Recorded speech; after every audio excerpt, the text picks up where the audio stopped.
We're going to step back into our time machine, and we're going to revisit my homily from all the way back in 2016.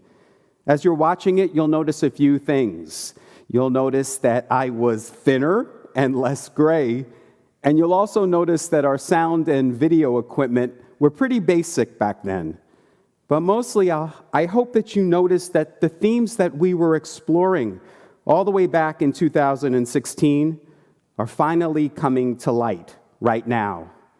So here is Vision and Division from August 14th, 2016. Our denomination, the UCC, has been a supporter of the Black Lives Matter movement. And if you go on the UCC's website, you'll see that they sell for your church Black Lives Matter buttons and Black Lives Matter banners. There have been several UCC churches in recent months who have seen their Black Lives Matter banners that they have out in front of their church vandalized and defaced. One UCC church in Maryland, someone spray painted over the Black Lives Matter sign and they wrote, "All lives matter." Now I know that there are some people in this room who have expressed that very same sentiment. I've heard you say it, I've seen you write it on Facebook. And you are not wrong. All lives do matter. However, I would like for you to consider how when someone says Black Lives Matter, and you immediately follow up with, well, all lives matter, can you see how your words can be dismissive and insensitive? I'll give you an example. If a woman with breast cancer came up to you and said, "I am walking in the breast cancer awareness march, and would you please sponsor me?" And you said, "Well, why is it just for breast cancer? All cancers matter." Or if a gay couple came up to you and said, "We're marching with our kids in the Rainbow Families Parade. You want to come watch?" And they say, "Well, why do you need parades just for gay people? Should be parades for everybody. All people matter."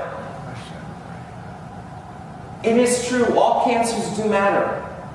All families, all people do matter. But can you see that you're missing the point? There are all lives matter people who have no problem with Blue Lives Matter for police officers. So if you're not bothered by all lives matter, and you're not bothered by Blue Lives Matter, but Black Lives Matter bothers you, then the word you have a problem with is black. Now the UCC also created some controversy a while back by a post on their Facebook page. It said, "White privilege. If you can't see it, you got it." Now you may say, that sounds very divisive to me. White privilege, Black Lives Matter. But Jesus is saying, I'm here to be divisive. Did you notice what Jesus did in his life? He hung around with the outcasts and the oppressed. He was trying to say, lepers' lives matter. Women's lives matter. The lives of the poor matter. He purposely hung around with these people. And he said to the people of privilege, he said, these last people shall be first, and you shall be last. And that is why they killed Jesus. It's so interesting to watch that now, isn't it? Back then in 2016, so many of you were just hearing terms like Black Lives Matter and white privilege for the first time. And I know that many of you struggled with those terms back then, and some of you even found them to be divisive.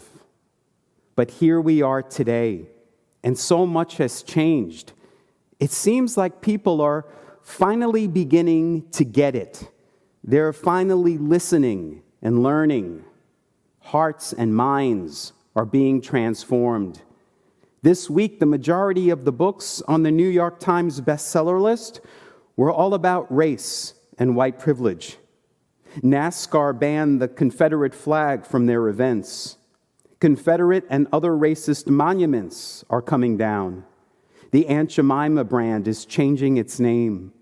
Johnson & Johnson is launching a line of black and brown Band-Aids, and many companies are now observing Juneteenth as a permanent paid company holiday.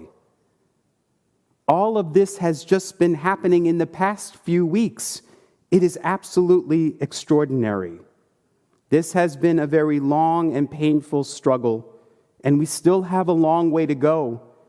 It is why Jesus in today's gospel reading tells the disciples that building the kingdom, building a just world for all, will require great struggle and division and an ongoing commitment.